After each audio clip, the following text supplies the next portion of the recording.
There's no rules. There's no There's no rules. rules. No, you man are mad. You man are mocking it. You man are mocking it.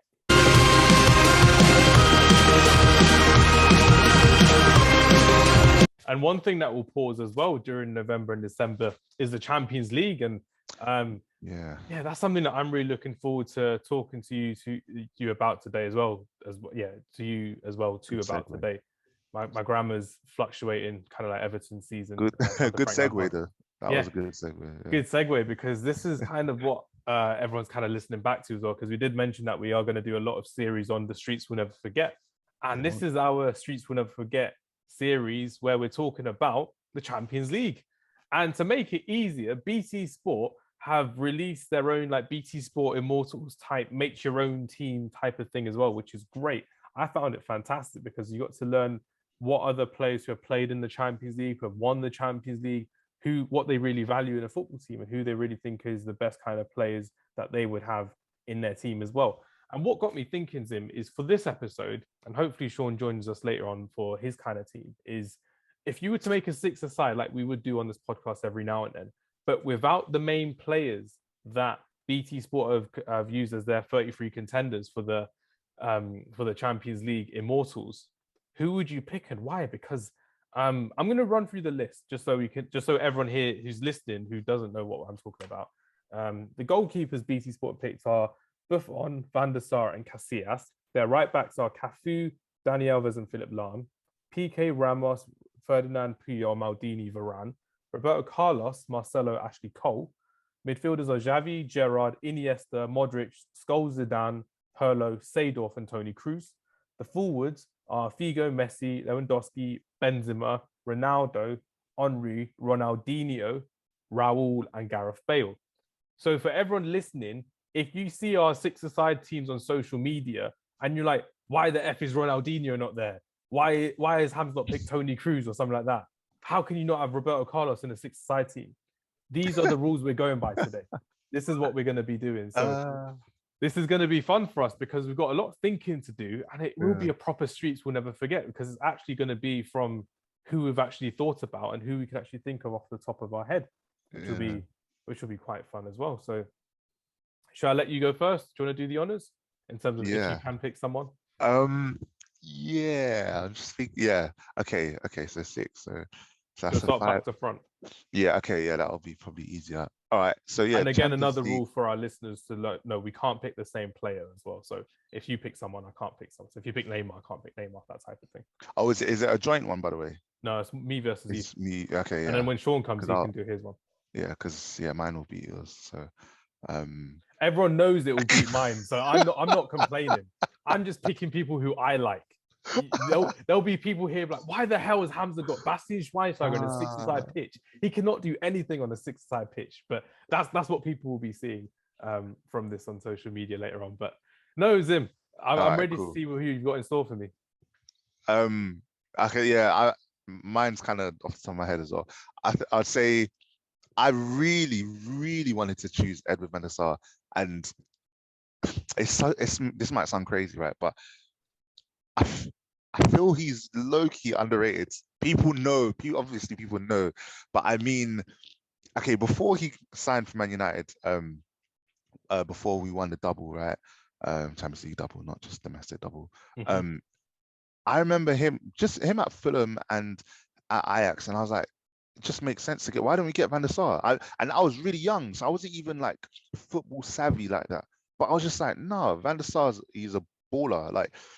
And when he came, like, he's probably not known as like a super keeper or a keeper who's good with his feet, because this has been in the last 10 years that keepers have had to be good with their feet. But yeah, I remember him doing like passing out with his left foot with both feet. He's ambidextrous as a goalkeeper, not just clearing it, like long passes with his left foot. I'm thinking he's so comfortable. Distribution, his long arm span, just get to anyone. So I really admired that about him, and I think people didn't really talk about that element, like, because back then, keepers were for shot stopping, but he had extra in his abundance in his arsenal. So yeah, I would ideally choose him, but because he's on the list that we can't choose, I'll go for Schmeichel. And that's who I'm sure definitely Man United fans will choose, but who most Man United fans see as the pinnacle of goalkeeping. Yeah, so that's my goalkeeper.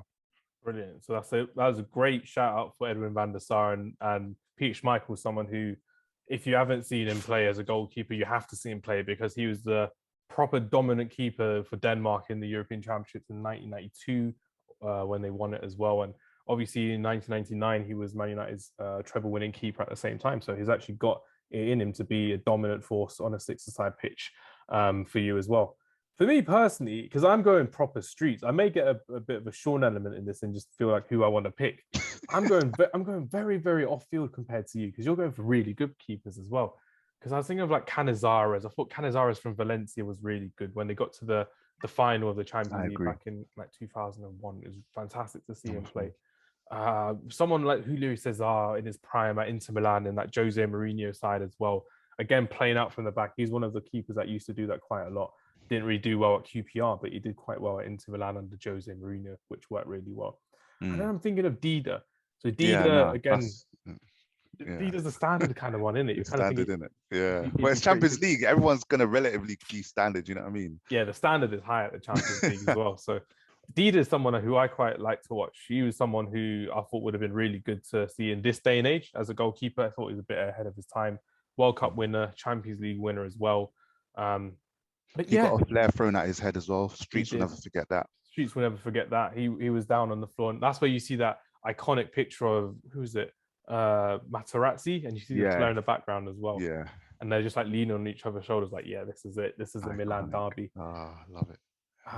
I was even thinking some of the modern keepers as well. Like Alisson, I thought has been pretty good recently for Liverpool in the Champions League. Hugo Lloris, not really great, but he was decent at Lyon once upon a time as well. But no, to stop being around the bush, I'm going to go for Julio Cesar. I think it'll be a bit of a left field one, but I did like him, especially in that 2010 season when they won the Champions League. I thought he was a special keeper at the time to kind of watch play. He's one of those kind of Brazilian players that you do see in that has a really big prime, but it's only for like 2-3 years and then just drops off. They enjoy life a bit too much, if you know what I mean. Too much, yeah. I think that's going to change though now with Brazilians in football. It's like you mentioned earlier about the less individualism in football. Yeah, exactly that. And just to touch on Schmeichel as well, I don't want people to just think, I think he's the best goalkeeper, which he kind of is. But when I was like 4 or 5 years old, giving my age away, Man United won the Champions League, and I had cousins in Manchester. I remember going, and we went to like the mega store, and we got like a chess set with Man United players as the chess pieces. I think Schmeichel was like the king. Ooh. And it was something along those lines. This was a long time ago, obviously. And he was the only one that I had left after a few years because I used them as toys, like the rest broke. And I was like, this guy is cool. So I have a personal attachment to Schmeichel. I've never had a goalkeeper be my favorite player, but there was a significant period of time where Schmeichel was my favorite player. Him, Ole Gunnar Solskjaer, and Andy Cole, I really, really liked. I remember those 3 chess pieces. It sounds mad. We're still alive. So big up Schmeichel for that. I'll never forget. Because I was going to pick David De Gea, but I thought if I pick David De Gea as well against Schmeichel, I'm losing that battle 9 times out of 10. It's just crazy. Because David De Gea is one of my favorite players, especially post Reichsberg. He's saved us so many times in the Champions League as well. But I think it's just one of those things. Let's have a bit of variety for today, because I know for a fact if someone says who's the better keeper, Schmeichel, De Gea, it'll be like 91% Schmeichel, like 9% David De Gea, and I don't want to do that to my boy David. Who are we going in defence? Because I'm thinking there's quite a lot you can go through that we have missed out from the Immortals thing as well. I will start with this one because I need to throw in someone before you steal him. If you were going to steal him, go on. I'm going for. You probably wouldn't think of him, to be fair, but I was thinking of Javier Zanetti. Okay, phew. But you probably had someone better than him, but Javier Zanetti was my first choice as a defender, and I thought it'd be really good to be again a one-club man, someone who stayed there and actually won the Champions League with them as well. Got to many quarterfinals, semi-finals, in and out of European football with Inter Milan, but he got his well-deserved choice back in 2010 as well, and it was a fantastic way of seeing him move from a right back to a centre defensive mid as well. So yeah, I was thinking of someone like Thiago Silva. He would have done really well again, winning with Chelsea. I had the thoughts of even Virgil van Dijk. Van Dijk would have been such an easy option to choose, Champions League winner. But my first choice for defender will be Javier Zanetti. I may go for a second defender later on. But who would you pick for your first defender? All right, yeah. Yeah, so, I can't give all the answers away. Yeah, that's what I'm saying. Don't go too far. You know what I'm saying? Exactly. People like you just naming the whole team sheet here. Like these are just thoughts from coming from my head. That's why I'm speaking so quick. That's a good one, though. That is a good one. You saying one club man just reminded me of someone else, but that's in a different position. And I love that guy. But anyway, for this one, yeah, again, there's something about him, yeah, who I slightly think is a little bit underrated. And obviously these lot are really rated because of what they've achieved and whatnot. But I remember playing just FM 05 and there was like the great Maldini, and this person was like the heir to Maldini, and Italians are known for having like great defenders, like historically, right?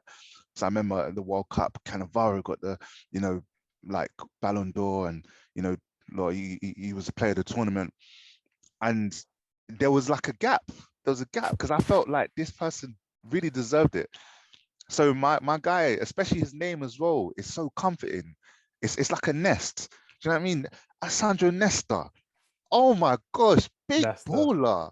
Ooh. What man? Ooh. One of the few men in modern days to keep Messi quiet when they played against each other in AC Milan and Barcelona as well. Relatively quiet. Relatively quiet. Yeah, Barcelona still scored in that game, but Messi was relatively quiet in that one as well, which is good to see. But Alessandro Nesta was literally, again, rolling off the tongue for me, but I was like, I'm still leaning towards that Inter Milan vibe as well, because I don't know what it is. It's just, I just like that Mourinho team in 2010, but Alessandro Nesta, Zim, talk to me about how literally, like you said, he makes you feel comfortable just by the way it rolls off the tongue. And how did you really enjoy watching him play as a centre back?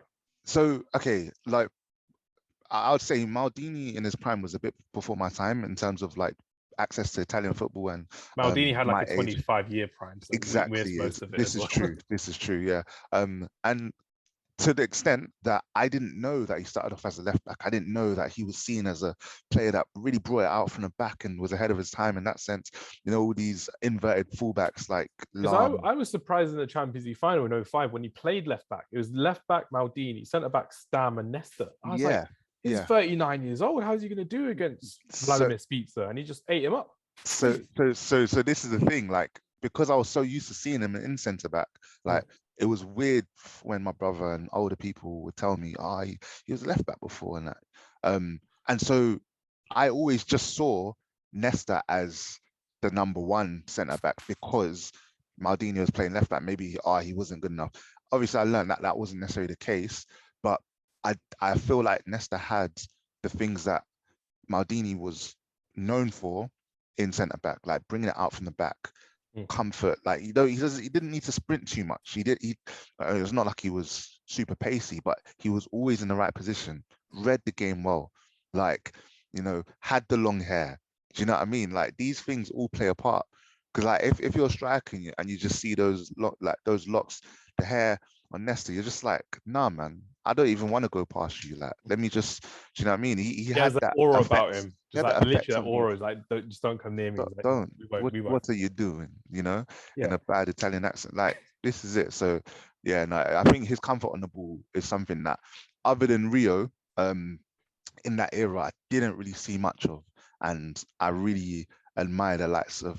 Did you say you're going to mention another defender? Because I don't want to say who I'm going to say just in case. I was going to mention him, but I'm not going to pick another defender. Okay. So I was going to mention. I mentioned Van Dijk, but I mentioned Ricardo Carvalho. Oh, that's a different type of defender than Nesta, but it's nothing. It's just another one I wanted to honorably mention type thing. I was going to mention Puyol. Was Puyol was he mentioned, by the way? Puyol's on that list. He's actually on the list. Okay, yeah. Okay, so you can't choose him anyway. But yeah, no, just I think these players that have stayed at the club and give everything, and also just comfortable. Puyol was low-key faster, so it's a bit of a difference. If he did get past, he had that recovery speed, deceptively quick. So that was a bit different. But positioning, yeah, I really respect those three. Definitely. Yeah. Another few honorable mentions I've got. Vidic and Evra, they were pretty decent in their prime. John Terry, Carvalho, like I mentioned earlier as well. Eric Aberdeen needs a shout out for me personally. The fact that he actually came back from cancer, Yeah, the fact he came back, played in the Champions League final, and then he ended up winning the Champions League as well, and actually continuing playing football. And another one for me, I'm gonna throw out is I don't know if you remember him, Alex. I thought Alex was pretty good when he was at Chelsea. He's a decent Champions League player, and Christian Chivu. I'll throw Christian Chivu and Kostas Manolas out there. Yeah. They were fun plays, but I'm going to stick with the one defender. So we've got two of them in my team. Now we're on to the fun part of midfielders. Well, I find midfielders quite fun because you can go through an array of midfielders in different eras in the Champions League as well that we can pick. And despite me bringing his name up earlier, Xabi Alonso isn't making it into my six-a-side team because I know for a fact that it'd be really fun to have him as a six-a-side, but I know for a fact you're going to be bringing the heat with your midfield, so I need someone a bit more techie in there as well to kind of hold it down. So my first pick for a midfielder, just so I can get him out of the way, is Kaka. I think Kaka has to be on there. Ballon d'Or winner, 2007, I think it was when he was doing it. Taking Man United defenders for a ride, taking Deportivo La Coruña's defenders for a ride. Bayern Munich splitting the defense. Should have won the Champions League in 2007, but definitely got his redemption in 2000. No, he got it in 2007, 2005. Sorry, he should have won it, which is good. But he's someone that you want on the six-a-side pitch, and I think we mentioned it on one of our previous podcasts when he was playing Sunday League and he was playing six-a-side or something like that in London, and the guy was like, cut back. He scores with his left foot. I was like, you don't need to say anything to Kaka. It's like, cut back. That goal was fake. It was video shop. It's not a real goal. How? The best thing was that was like a couple of weeks before the pandemic hit as well, and everyone was like, that video is what cursed us all to know football because someone's saying cut back to Kaka in London as well. But didn't someone nutmeg him though? Yeah, someone nutmegged him. Yeah. No one could talk to me. All my friends delete my number. What? I nutmeg Kaka? You mad? Nah, delete my number, bro. If you're going out on a date and you're seeing a girl, so what do you do for a living? I nutmeg one of the best players of all time. And it's obviously, the internet doesn't lose anything, so it doesn't lose it at all. Like, when's the wedding gonna happen? When's it gonna happen? It's like, you're coming to me. This is what's gonna happen. I shouldn't be saying this as a married man, but that's how it would have worked. If I nutmeg Kaka, that's how I would have secured a wife. Literally, it would have worked like that as well. That's hilarious, bro. I'm sorry to my wife if you're hearing this, but yeah, that's literally how I would have done it.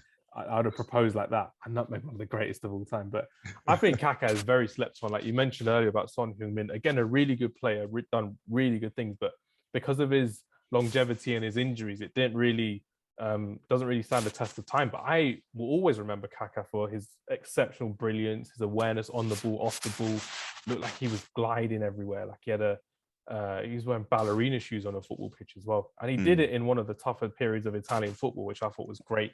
Ancelotti allowed him to be free when he became the manager of AC Milan, and he became the main man, replacing Rui Costa as well. And someone who I really enjoyed watching, especially at the time. I've said this on previous podcasts and other people's podcasts. When you actually get to watch football, when you don't have the luxury of watching football like on Sky Sports or every week like we do on YouTube, back in the day when it's just on ITV, one game a week on a Tuesday or a Wednesday, and it's like AC Milan versus Bayern Munich, you're like, wow, I get to experience European football. And it was Kaka who I really got to enjoy watching, and I thought it was fantastic to watch him play. The goals, the assists, the way he'd work on the ball as well. And honestly, one of the most fantastic players I've ever had the pleasure of watching is Ricardo Kaka.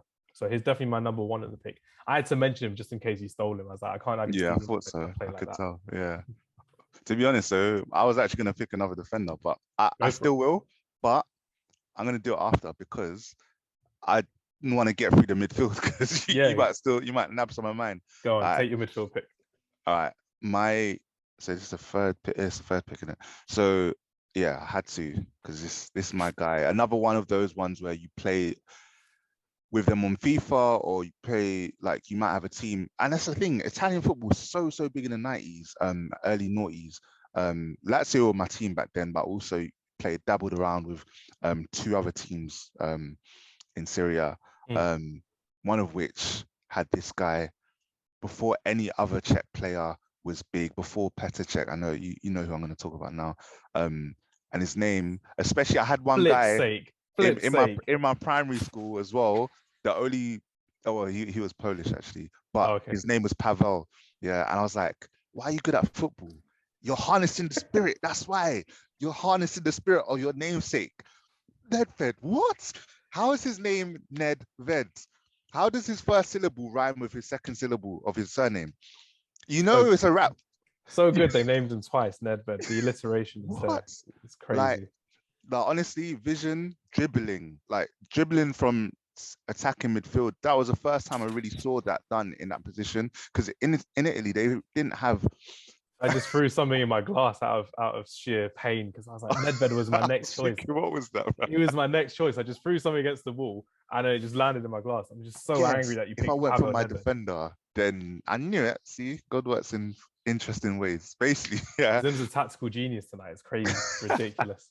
So yeah, like I feel in Italy they had weird formations to us. We were all about 4-4-2 and whatnot. So they would have like a focal point in attacking midfield, like a pivot way before. Yeah, trequartista. Sometimes they have like a pyramid 4-3-2-1 kind of thing. And yeah, Nedved just behind that striker was wonderful. He would drift out to the right. And it was the first time I really saw attacking midfielders dribbling. Normally you'd see wingers dribbling, but Nedved was able to do it in tight spaces, you know, and still find a pass. And he just looked elegant whilst doing it, man. Like, for me, that's someone that I'd never forget. I'm not going to go into honorable mentions because I know midfield stack, but yeah, let me say that's why I kept quiet, because I'm like, I don't want any of them to be stolen just yet as well. Yeah. I don't even want to describe him because then it's obvious. But Ballon d'Or winner 2003 as well. Beat Thierry Henry. He beat prime Thierry Henry for Ballon d'Or that season. Exactly. As well. And he was on the cover of that FIFA as well, I think. FIFA 03 or FIFA 04, one of them two. Him with like Vieira and Ryan Giggs as well. Yeah. Do you know what I mean? And it was just you knew those sorts of players, like when you got the game, like instantly you just want to play with them because you want to try. They would have like a special ability, or you just want to try something with them. He had that flair, and you know, players like that, I always say, to an extent, it's unfortunate that they didn't play for a bigger nation.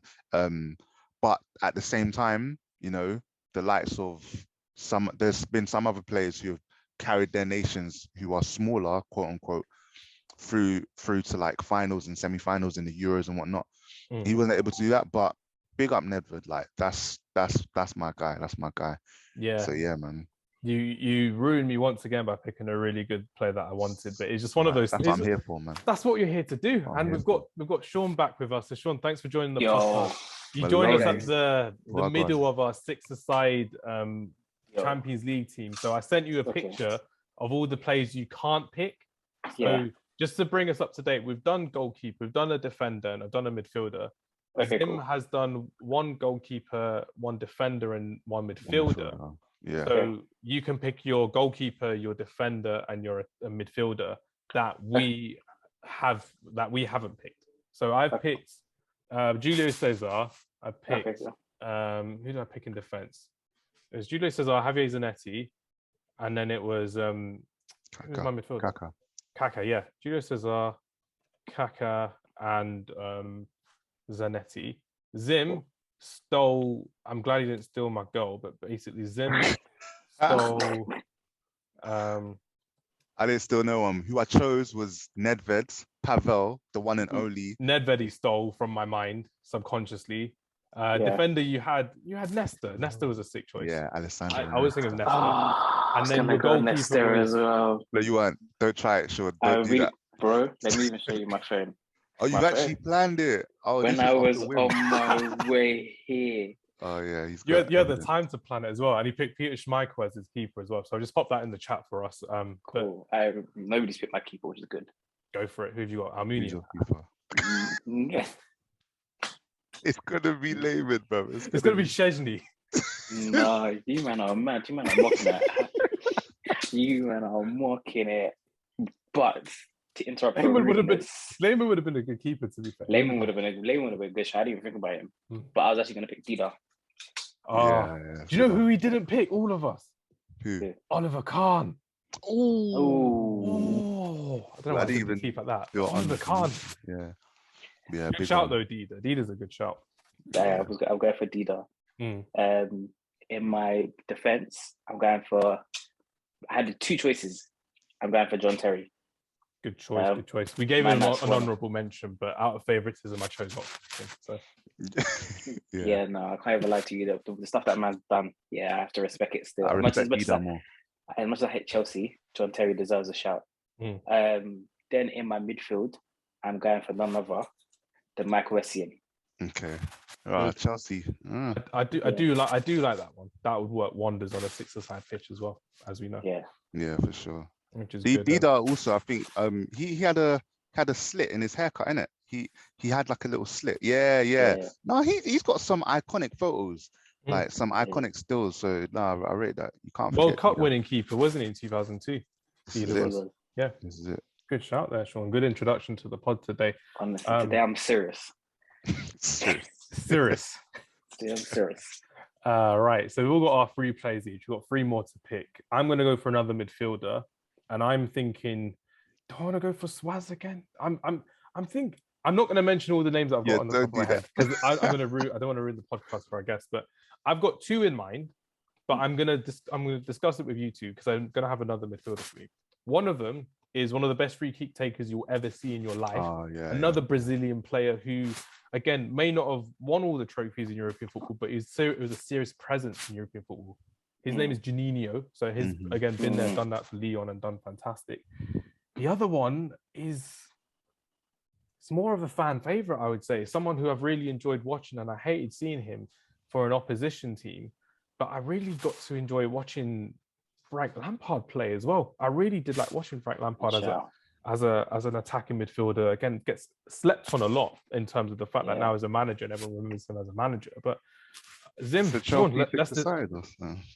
let's discuss. Who would you go for if you were in my position? Juninho with the most amazing free kicks, and again ahead of his time with the way he took free kicks, because David Luiz takes it like that now. A lot of players just take it like that, the knuckleball effect, which is great. Or Frank Lampard, who would just bag you a goal from anywhere around the 18-yard box as well. I know my team already has 2 Chelsea players, but I can't like Frankie Lamps, man. Only reason why I choose Frankie Lamps is, and this is an honest opinion, but I saw him play. I didn't really see Juninho play apart from his free kicks. Okay. And when it comes to just being an all-around baller, Franks could do everything. He could take a free kick. He could take a pen. A pressure pen, he's there. He could get you a 30-yard screamer out of nowhere. He could do it all. Like I remember when his mum passed away in 2008, and he came back for that second leg against Liverpool, and they needed him to play, and he took that penalty. Like you just mentioned, a pressure pen. If he missed that penalty, he could have crushed him, but he scored, and in a way, the nation was supporting him in that moment to actually score, and he actually did really well. And even Steven Gerrard said afterwards, for the love of God, I'm glad he didn't miss that penalty as well. Going forward as well. But again, scored in the Champions League final in 2008, lost to Man United, fortunately, in 2008 as well. Juninho is someone who, again, at a smaller kind of team would have worked at really well. But to throw you both off, I'm not picking either of them. I'm picking Frank Ribery. There's no rules. There's no rules, bro. We came out to play today, ladies and gentlemen. We came out to play. Frank Ribery has to be in my team, but I did have to mention Lampard and Juninho with good honourable mentions, because Ribery's got to be in my team. We can play that game, bro. Go on, Zim. 2 names for the reason. But you could have been. Lampard could have been that second Chelsea player that you could have picked, Sean. So it could have been third. I'm not picking another Chelsea. So you're basically saying that we can't. Well, just to give my opinion on those 2. No, you can pick him if you want, because I haven't chosen him, so it's perfectly fine. I just wanted to discuss him as honourable mentions. No, I wasn't going to anyway. Okay. Lampard, I think. I don't even know where to begin, because I rate his goal record and that. But I remember at that time, especially between 2007, 2010 and whatnot, I just saw him get a lot of deflections. And I was like, you can't be lucky and consistently do something, right? Because that's, luck's like one-off kind of thing. So to be fair, I wouldn't say he's a lucky player, but I remember him just free kicks, it would deflect off the wall, go in. And then in the Champions League final, right? Penalty against Man United. Like, it deflected off the keeper. I'm like, how's a penalty getting a deflection, bro? So I was like, I never really, really rated Lampard back then, man. It's in hindsight that I'm like, okay, his record is serious. Even when he went to Man City, right, and scored against Chelsea, he's just like the inevitable guy. Like, you're like, oh, who's on the goal sheet? It's that him. goal was also a deflection. I remember that goal very well. It was a deflection. This is what I mean, and it's like it kind of sounds like a hater. It sounds like but that's what I saw, and I'm a very visual person when it comes to football. Anyway, with Juninho, right? I know this is a Champions League segment, but the fact that Lyon won 7 Ligue 1s in a row, that's unprecedented. PSG haven't even done that. Do you know what I mean? And him being a core part of that team, along with like a load of other you had Chris there as well. Centre back. You had Lisandro Lopez as well.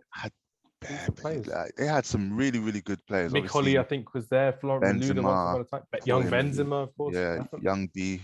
young B. He wasn't Big Young Benz Benzi. then. Young Ben. Yeah, he was Little Benz. Young Benz. I'm saying Petit Benz. So, I would go for Juninho for that reason at that time. Anyway, but my choice is one of my favorite players ever. He is the prodigal son for a certain city, born there, raised there. You know, he's an emperor. Honestly, you know, I told you I played with 3 teams on FIFA 98 and that. Like, it was Lazio and then 2 others. Rome, obviously, they're rivals with Lazio. Yeah. When we were other one, my favorite player from the jump, Francesco Totti. Francesco Totti. I was hoping you were gonna pick Daniele De Rossi. I thought you were gonna back him up. Don't do no. His penalty against Barcelona in 2017 as well. Mate, that would have been good.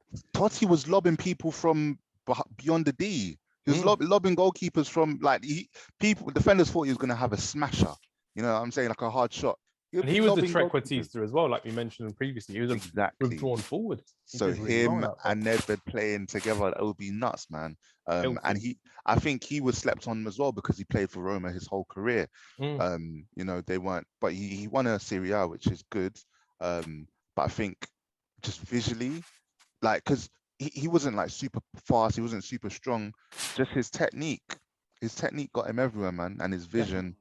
You know, and going to the Rome Stadium, Stadio Olimpico, and seeing him in his heyday towards the end, like, and the announcer saying Francesco and the whole crowd going Totti, it gave me goosebumps, man. Gave me chills. What game was that for? And what year was that? It was 2016 or 15. Yeah, it was just before retirement. Yeah, just before retirement. It was at the start of the season, very first game of the season. I went to Rome, first solo holiday, and then some ladies sold me a ticket. I was like, yeah, why not? Went there. He scored the winning penalty. I believe, I don't remember who it was against, but unfortunately I lost the phone that I took the video on. So it's not, but the memories in my head at least. So yeah, you know, those memories don't die. I had a discussion about that recently. Did it actually happen if you take a picture in this modern age? I'm like, yeah, it did happen. Like recently, I posted a picture of like Brooklyn Beckham for the last month or so. I was like, oh yeah, sure, you met Brooklyn Beckham. I was like, I know I met Brooklyn Beckham, and I met him, which is good fun. And it's one of those things with Francesco Totti as well. People always forget the times when Man United played Roma and we beat them quite comfortably. But if you remember in 2008, on our way to winning the Champions League, we played Roma in the quarterfinals. But in the round of 16, Roma actually won against Real Madrid. They won against them on aggregate on the Bernabeu as well. Yeah. And that was like a team with Francesco Totti, and I think Cassano may have been the striker, or Mancini was the winger on there as well, which is great. And it was fantastic to kind of see how Francesco Totti was in his element, because there was a time when Real Madrid wanted to buy Francesco Totti to be part of the Galacticos as well. And it didn't happen. And just like you said earlier, Zim, in terms of winning that one league title for Roma, that must have been the pinnacle of his career, and the most amazing feeling for someone who stayed loyal to his team. And it probably meant a lot more. Kind of like with like, using a basketball analogy here, but like Giannis in the NBA as well. Crazy to see. But the fact that, you know, Totti is Roman, he's born and raised there, and he supported them, you know, It's so unique, man. You know, the Emperor of Rome.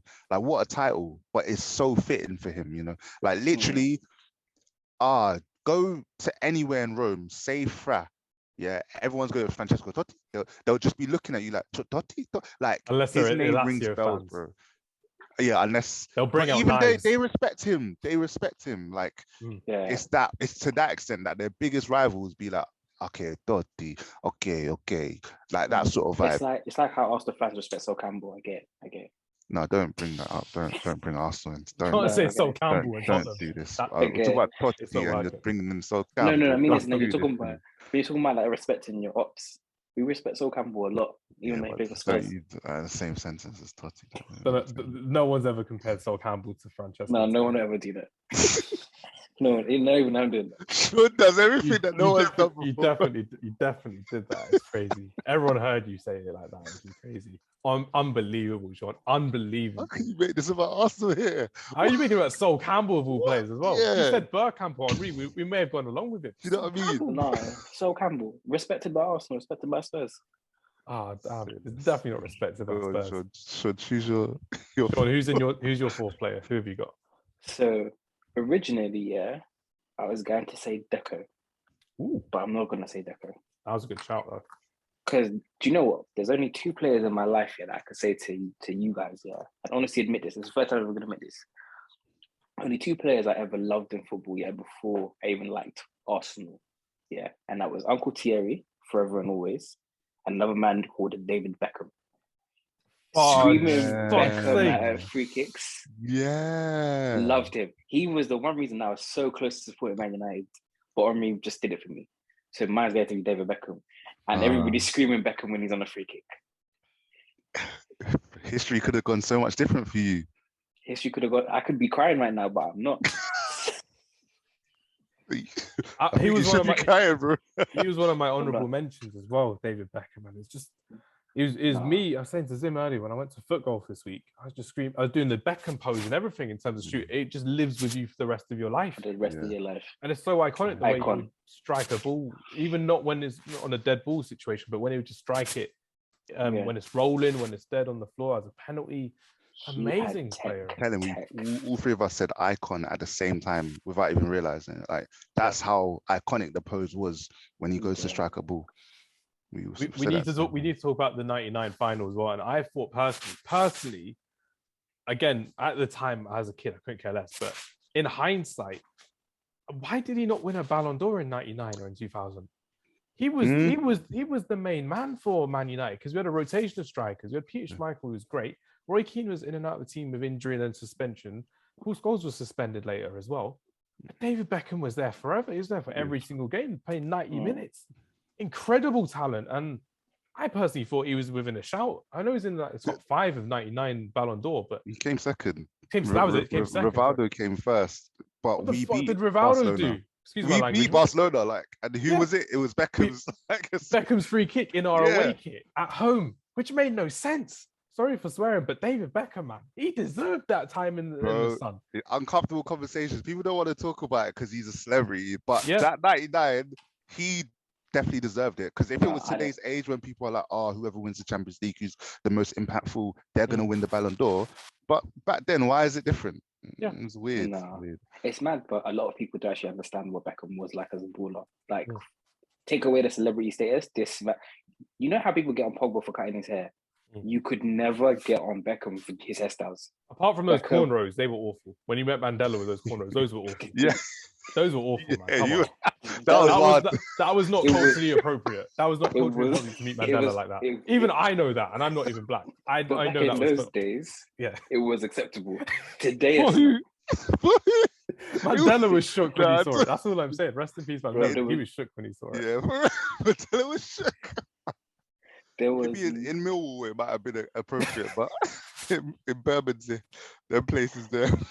Nah, shout out Bex, man. Bex was a legend. Bex was a baller. He was a baller for real. Like, as much as people may think he's just a celebrity, he just took 6 free kicks. Yeah, if you watch Beckham play, you know that man was classy. Something else. We were talking earlier. A movie named after him.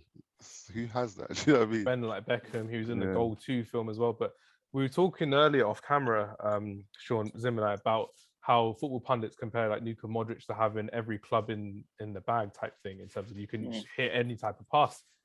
David Beckham was one of them. He could do any type of pass. You could use different time. Brilliant shout. That was a fantastic conversation. But David Beckham, man, he needs his flowers. I know everyone's just there like, oh yeah, he's a superstar, but he was the player who deserved the superstardom because of the way he played every single week in every single game. And even when they had the Legends game a couple of years ago against Bayern Munich, he celebrated with more passion. You were there as well. He celebrated with more passion than any of our players did the whole season. I'm like, that's friendly. He's raising money for charity. You could tell you love the club and you love playing football, and I appreciate that, David Beckham. And of kids of our generation as well, we love it a lot more as well. If you don't know how good David Beckham was as a footballer, I feel you missed out in football. Crazy talent David Beckham is. Right, we've all done our fourth pick. Zim, I'll start with you actually. If you're going to go for another defender, or you're going to go for two attackers, because we've got two picks left. We've got all the time in the world. Why is it that time already? Because the thing is, I'm not gonna say it. I'm just gonna say an honorable mention and say this person reminded me of someone, and I'm glad that person made it into Rio's team, because as a midfielder, I feel like the person who made it into Rio's team, it's Clarence Seedorf, right? Seedorf, yeah. I think is very slept on. I think 100%. So technically sound, physically immense. Rarely lost the ball. Had some stunners, quick flicks, everything like that. The player who I want to say had that as well. The reason why I'm like not saying it straight away is because I'm trying to decide whether to go for him or the defender. The thing is, okay, no, I'm gonna go for him. Yeah. The defender you kind of mentioned already, but as an honourable mention, and that was Patrice Evra. I was gonna go for Evra. I was like, oh, they didn't put a left back. They only put, like, I think, who was it? Roberto Carlos. It was Carlos, Philip Lahm, and Marcelo. Marcelo, yeah. So I was like, easy choice, just pick Evra. Not even Jordi Alba or anyone like that. Yeah. But because there's not many spaces left, I'm gonna put Mr. Goggles himself, Mr. 2003 FIFA cover, Mr. Dreadlock, Mr. Suriname, Mr. Davids, man. I think fight you at a charity game. Yeah, just like that, because he's from the streets of Amsterdam. You know what he did when he was coaching? What did he do at Barnet? When he made himself number one, captain and manager. Stop it. Streets won't forget that. They definitely won't forget that. This is streets won't forget. You can't forget him, bro. Like on the pitch, sometimes commentators see two players that look the same, and you're like, my mistake. Oh, is that Sancho? Oh, sorry, I thought it was Rashford. Oh, sorry. Those David, casual racists. Just casual. David, you cannot forget. You cannot forget him, man. You know what I'm saying? No. So, and he was very flary. You can tell he came straight from the cages, and he got his opportunity to make it in the big time. Man, like big up all of the Ajax Academy in the 90s who really made it.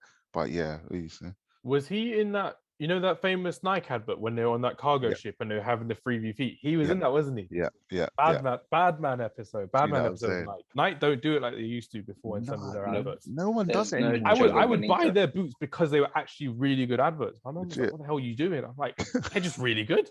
Like, you haven't grown in 6 months. I just want more. It's great. Yeah. I gave up all my money for those boots. But Edgar Davids, man, holding midfielder, centre midfielder, you can play wherever in the middle, which was great. And I really appreciated him at Juventus. I didn't get to see him, obviously, at Ajax, but I thought he was fantastic. I watched him at Juve as well. Didn't see him at Barnet. I can't claim that I was in Enfield watching him at Barnet at the time, but definitely appreciate him at Juventus as well. And a fantastic player who actually improved players around him as well because of his positioning, because of his tactical awareness as well. Maybe not so much tactical awareness as a manager, but still tactical awareness on the pitch at the same time. Great shout. And that makes, is that 2 midfielders you got? 3 midfielders you got, Sim? 3. Yeah, 3 midfielders. Yeah, you got... Totti's like a trequartista, so you can play the attack as well. You got Totti, Davids, and Nedved, which is sick. Sean, you got 2 more. I'll let you go before me. Who would you want to add to your 6 aside, as you've picked 4 already? So I'm going strikers now. And my first striker is the African with the most Champions Leagues. Okay. Mr. Revenge. Yeah. He was all about that revenge. Had to dunk on Pep. As much as I love Pep, he had to dunk on Pep. But I'm talking about Samuel Eto'o. He was my first choice. I thought everyone's gonna pick the same striker. I didn't realize you. Now I've got others I can think of, which is good. But talk to us about Samuel Eto'o, because even me, before this podcast, I was watching that game, that Inter Milan versus Barcelona game, and it was at home. They won 3-1, I think, and I was like, Eto'o in an Inter Milan shirt still feels odd to me, because I remember him mostly for Barcelona, linking up with Ronaldinho, as it were, with Henry at the same time. But what was it about Samuel Eto'o that made him so iconic, Sean, for you? He said it himself. He didn't play with Messi. Messi played with him. Yeah, he is that guy. He knows where he stands in history. Like, for him to have won 3 Champions League, first of all, that is a big mention with 2 different clubs. Big achievement. It shows that he was very he was instrumental in those wins. And then even when he came to the Prem, although he came when he was quite older with Chelsea, I can't lie to you, I had a fear of him. Like, when I saw him playing, it was like, raw, Eto'o, he's a bagsman, and he did score some goals while he was at Chelsea. Yeah, and that's what he was good at. He was a striker, and he was an out-and-out striker. He didn't dilly-dally. He was a target man. I think he even won the African Cup of Nations with Senegal. Cameroon. I think he did win the African Cup of Nations. So he won everything that he ever needed to win. And he's a top scorer, Afcon as well. Yeah, he's a madman. He's a real goal scorer, real Lengman. Didn't he win like 2 trebles? He won the treble with Inter Milan, didn't he? And then with Barcelona, I think. I think he won with Barcelona as well. He's won 2 trebles. Mad. Crazy. Absolutely crazy. Sick striker. Love him. No, honestly, one of the best strikers we've ever seen. And again, we've used this term a lot because we are doing the streets, we'll never forget. Samuel Eto'o is slept on. The way he wasn't even picked for this BT Immortals thing. And you're seeing people like, who's it, Lewandowski there ahead of him. I love Lewandowski, but Eto'o, he's made his claim in history. Yeah. He's in that first original Pep Guardiola side as well, as a right winger and playing with Henry and Messi up front as well, which is incredible. How nuts that team was of Eto'o, Henry, Messi, Ronaldinho, Xavi. That team was nuts. Yaya Toure. That team was stupid team. Trust me. Young Bojan, who we mentioned before on that Third Wonder Kids pod we did a couple months ago as well. Yeah, which was great. That team was nuts, and Eto'o still stood out in that team. Yeah, really did. Fantastic player, and I still remember those early 2004, 2005 games of Eto'o, Ronaldinho coming through, and they were on the cusp of doing something great. And then in 2006, they won the Champions League, and my pick is from that Barcelona 2006 team. He came off the bench, and he's the top scorer for Celtic. He's one of the most iconic Swedish strikers of all time. Thierry Henry had said Ronaldinho has said is one of his favorite teammates ever. Thierry Henry said is one of the most intelligent players he's ever played with.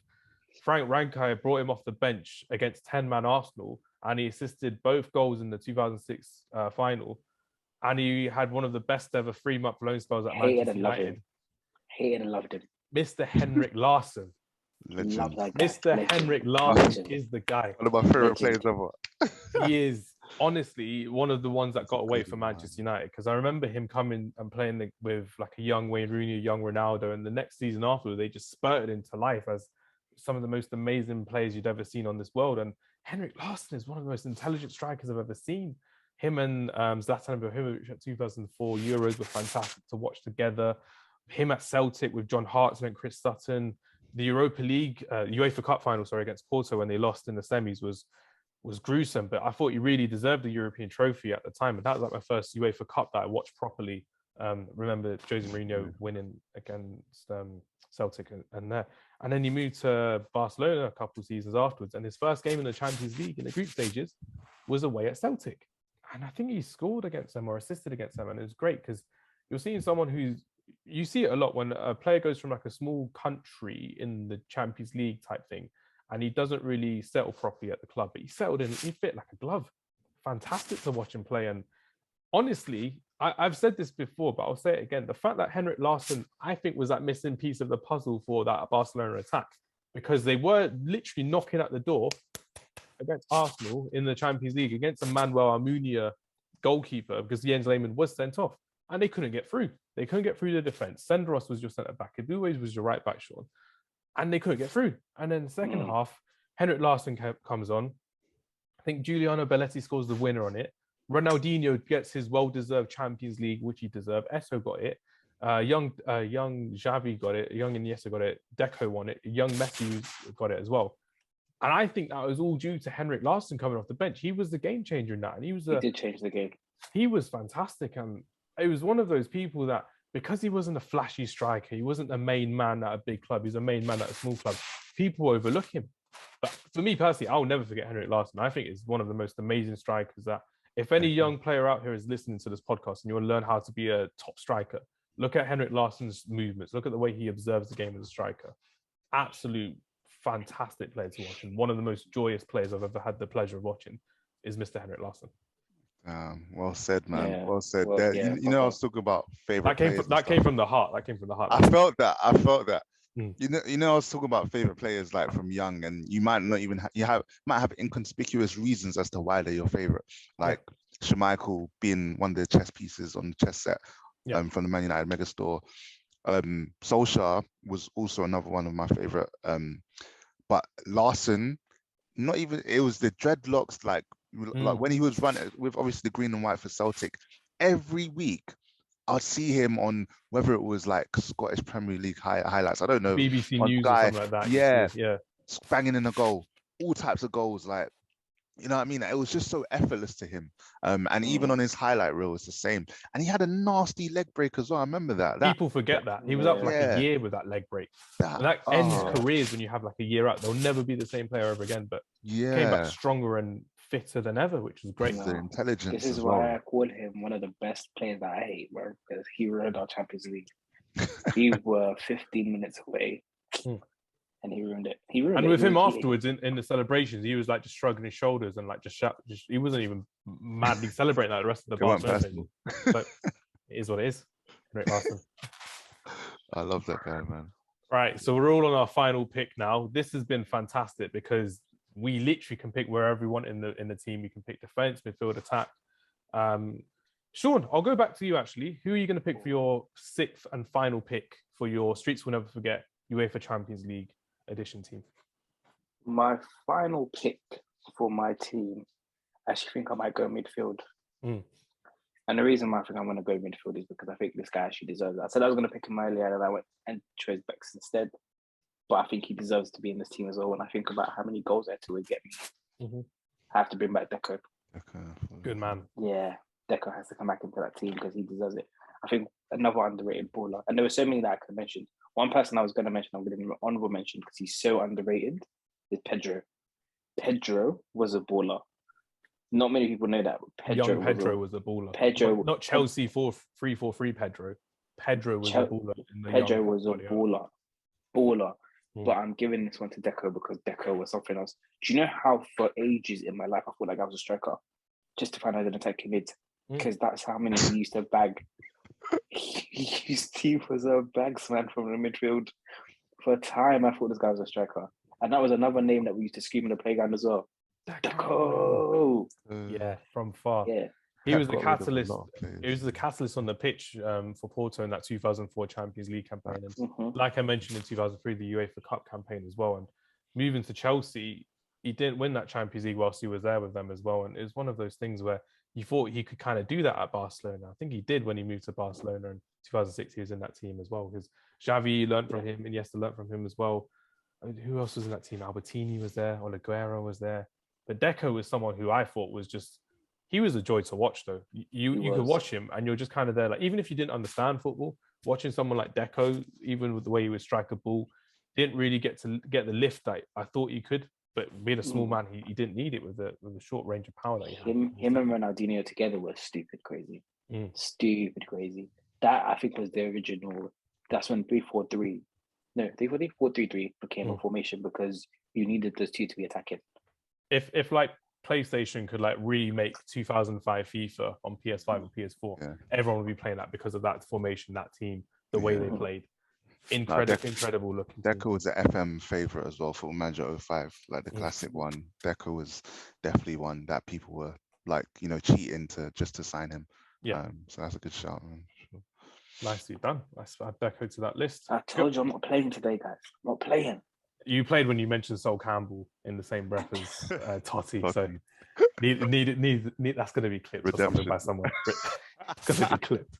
I saved you with that Creswell one the other day, Sean, when you mentioned Creswell should replace Luke Shaw when he's like 33 years old. I was like, I'm not going to bait you out like that, but Sol Campbell. You know what? Yeah, I didn't even know how old Aaron Creswell was. He got sent off that week as well. He got sent off that week in the Europa League. I was like, nah, I'm not doing that to you. But he is so old. Was it the same day?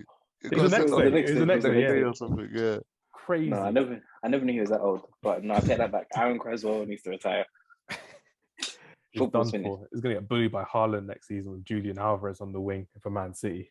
Go on, Zim. I'll be polite. I'll let you have the last final pick. If you are going to go for that second defender, go for it. If you do want to pick another bagsman up front, go for it as well. Because I've left quite a lot out from my honourable mentions because I want to go for it. But it's your turn, Zim. Go for it. Appreciate that. Are you going to pick a striker? Because I want to give it honourable mention as well. It's a winger. So you can be a striker or a midfielder. Okay, cool. So I'll go straight to it. I'm going to pick R9. Ronaldo. Ronaldo was Yes, not on the list. Not on the list. He's not on the list. He's not on the list. He's not on the list. That's fine. That list is not. Cristiano Ronaldo is on the list. But Cristiano Ronaldo is on the list. Not on the list. I was like, yeah, that's easy. No, just do that. It's probably because he's never won the Champions League. He's never won it. Won it. It doesn't matter. For BT Sport, it does. For BT Sport. That's never how they rank it. And, Bale's on the list as well. These are the people the reason why stats are so important. Yeah. Yeah. Because Ronaldo is on every list for greatest. On everything. Yeah. As soon as you mention greatest football, Ronaldo. Yeah. Even in the chat now, I just typed R9 because we all know who he's going to be. And we all in the playground tried that double, triple step over and go around the keeper as well. That just became a common thing to learn, especially after the 2002 World Cup as well. But yeah, then talk to us about R9. What does he mean to you as a baller? He's the pinnacle of what it means to have the spirit of striking in you.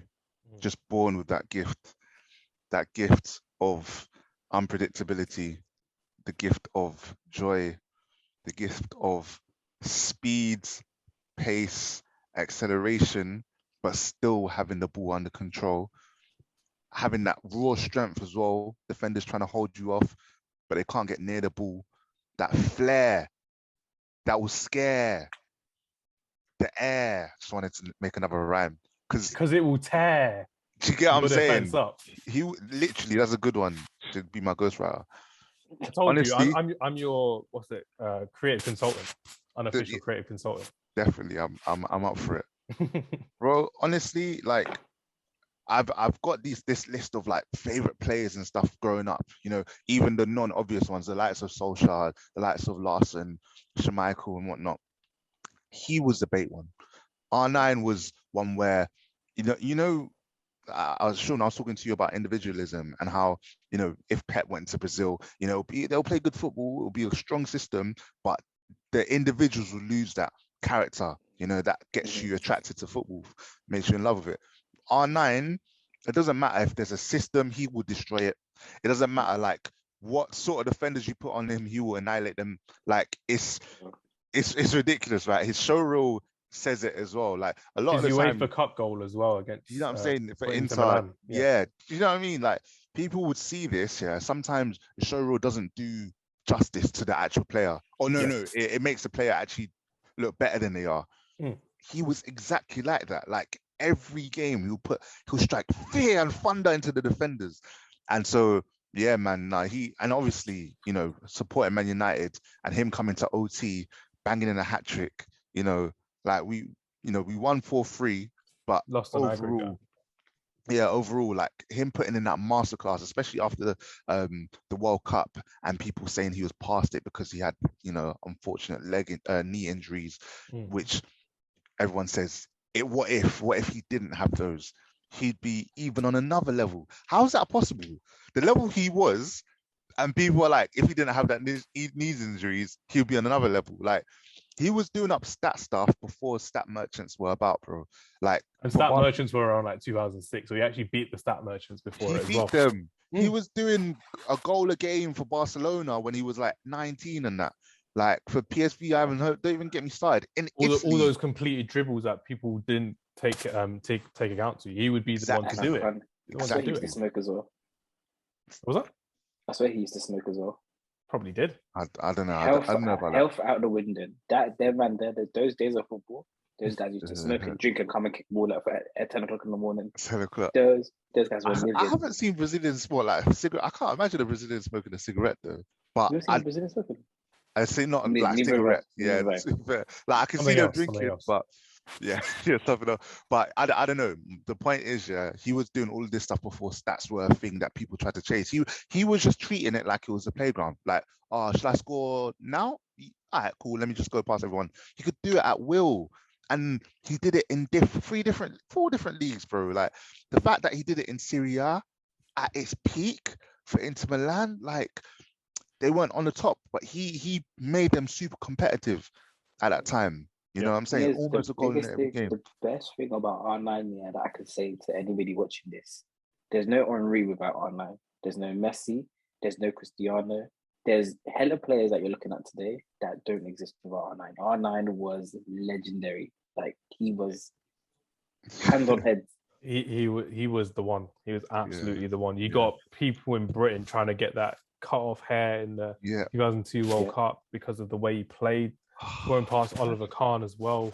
How can people try and do that as well? And they did. And you mentioned BT Sports is It's BT Sports for this one. Yeah, and you mentioned earlier, Tim, that a lot of individualism is being moved out of football because of the way systems are and stuff like that as well. And Sean, you just mentioned as well that a lot of people were, how can I say it? They were not just infected with the Ronaldo fever that he did, but they were inspired by it as well. And one player that I'm going to make a big shout out to, I'm not going to pick him, but I'm going to give him a big shout out, is what was his nickname? The Impador? Adriano, yeah. What is it? Is it Impedro? It's something powerful. Something powerful. Something long. Something crazy. But Adriano, who was literally meant to be Ronaldo's heir, again in that Inter Milan shirt, they recreated that blue and grey type striped shirt, the away kit, because Ronaldo did wear that in '97, and Adriano was wearing it in 2007 as well. He was once upon a time one of the top scorers in the Champions League in one of the seasons that he played, scoring some amazing goals. People remember him because of PES and FIFA, which was great. But on the pitch, he actually did bits as well. He wasn't just a main man striker. He was working with Ibrahimovic as well. I think Roberto Mancini was manager and really enjoyed it. And the streets will never forget Adriano. They definitely will not forget him because he was someone who was the conqueror. He was the lethal protector of Inter Milan's attack. And I enjoyed watching him as well. He was a force to be reckoned. Him and Martins in Inter. Oh my gosh. Martins, who was forever 18 years old until like 2017, forever 18. I remember randomly Inter Milan had a friendly with Crystal Palace. So I went there in primary school. Of all the friendlies to have, and like as soon as them two came out of the coach, well, especially Adriano, because they were the last to leave, everyone in South London was like, what? Adriano? Like, because what's he doing in ends? What's Adriano doing in ends, bro? How is he turning up? Do you know what I'm saying? He had that sort of clout, man. And also him, Ronaldinho, Kaka, Ronaldo in Brazilian team at the same time. I remember one of the goals where they were playing pinball, man. And then I don't remember who finished it off, but that was a joyous period, bro. Like it's such a shame that a lot of people now, they just didn't grow up through these eras. Yeah, they didn't have that individual player to look through. And it doesn't have to be someone from your own league or your favorite team. It's just someone who you really enjoyed to watch. And I go back to the fact that I get to see him like once every 2-3 weeks on ITV1, and you'd be able to really enjoy him scoring a couple of bangers and having a fun time against players, because he was someone who just didn't care about anything when he was on a football pitch. And that's what football is at the end of the day. Yeah. And I think you two will both agree, when you're playing football, you can forget about your outside troubles and anything else. And Adriano was that. But unfortunately, it was one of those outside troubles that really affected his career and the way he moved forward as well, because we all wanted him to succeed. He was that kind of guy that everyone was rooting for neutrally to be the next best thing, the next biggest striker, and I truly believe he could have been that guy. He's at the right club. He had the right partnership at the time of Ibrahimovic. It just didn't work well for him in terms of how he just had to go back. He had to go back to the favelas. He had to feel like he had to be more of a family man as well. But Adriano is just someone who I needed to shout out after you mentioned Ronaldo as well, obviously online. So it needed to be done for Adriano.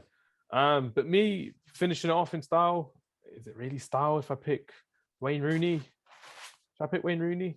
Or should I pick Del Piero? Del Piero, Wayne Rooney. I think I'll go for Wayne Rooney. Get some Premier League in there. Shout out to Arsene Robben. Shout out to Marco Reus. I thought they were really good players as well to pick up in that team as well. But I can't have Robben and Ribery because that would have been unfair on you two.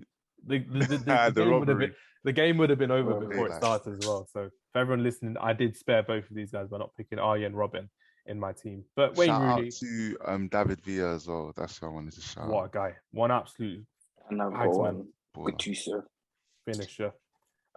More of a shout outs can I give? Neymar. Good Neymar can give a shout out to as well. Neymar's like Remondata. He would be a proper street. He's the last of the individuals. Yeah.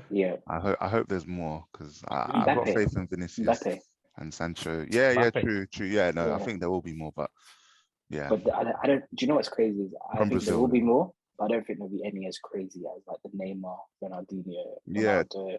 Nothing like that. Let's see what Vinicius does though. I'm liking his progress. I'd like to see Vinicius do bits and obviously be himself because not everyone can be assistant player. You need to have bits like it's kind of what with Mesut Ozil as well. When he was a free player and he was allowed to be free, he was a fantastic player to watch, really enjoyable. And I know he can't be a Champions League streets we'll never forget without mentioning his goal against Ludogorets, isn't it, Sean? You have to mention that before we wrap up. You know what's funny? That goal was assisted by El Neni. That's the funniest bit of that whole. What a bit of info, fam. El Neni still got presence in Arsenal's history right there as well. He's got Champions League history now because he's always going to remember for that Ludogorets goal. But Ozil was a good mention there. And then my last honourable mention was Marco Reus. I mentioned him earlier, but don't forget how Dortmund got to the final in 2013 as well. Him, Mario Götze, Lewandowski, Blaszczykowski, Ilkay Gundogan as well, with a Jurgen Klopp as manager. Incredible team, incredible balance of attack that they had as well. And unfortunately for Reus, injuries got the better of him, and he's still captain of Borussia Dortmund, which is great. But honourable mention as well is 19-year-old Jack Wilshere. That game against Barcelona forever be a legendary game of a young kid just taking control of that game. Cesc Fabregas, he would have been a good shout. Cesc Fabregas another good shout. Fabregas was a good shout as well.